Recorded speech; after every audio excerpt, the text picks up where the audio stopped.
Secretary ছিলেন তাকেও আমি পরিষ্কার জানিয়ে এসেছি। কালকে রাত্রিবেলা আমার সঙ্গে ডিজি এবং ক্যালকাটা পুলিশের সিপি আরো কিছু পুলিশ আধিকারিকের সঙ্গে কথা হয়েছে।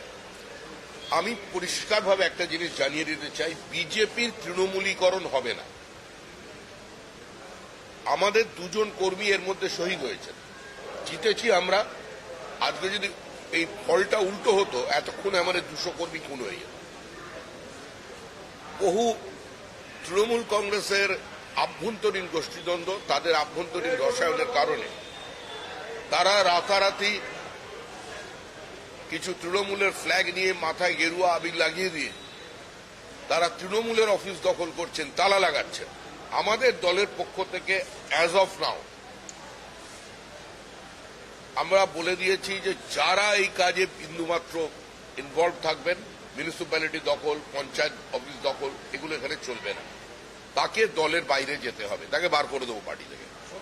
এবং পুলিশকে, হোম সেক্রেটারিকে আমরা ক্লিয়ারলি বলেছেন অত্যন্ত কঠোর হাতে পরিস্থিতি নিয়ন্ত্রণ করুন। পশ্চিমবঙ্গের মানুষ একটা নির্দিষ্ট ভোট সংস্কৃতি থেকে, রাজনৈতিক সংস্কৃতি থেকে বেরিয়ে আসার চেষ্টা করছে। এবং এই যে একটা ল্যান্ডস্লাইড ভিক্টরি, এই জয় মানুষের জয়, এটা তো শুধুমাত্র আমাদের সংগঠনের জয় নয়। এটা প্রধানমন্ত্রী আশ্বাস দিয়েছিলেন মানুষকে যে ভয়ের বাতাবরণ থেকে বেরিয়ে আমি ভরসা যোগাবো, সেটার গ্যারেন্টি। সেটা যারা নষ্ট করবার চেষ্টা করছেন পরিকল্পিতভাবে, কিছু কিছু জায়গায় সাম্প্রদায়িক সংঘর্ষ লাগানোর চেষ্টা হচ্ছে, সেটার উপরও আমাদের কঠোর নজরদারি আছে দল হিসেবে।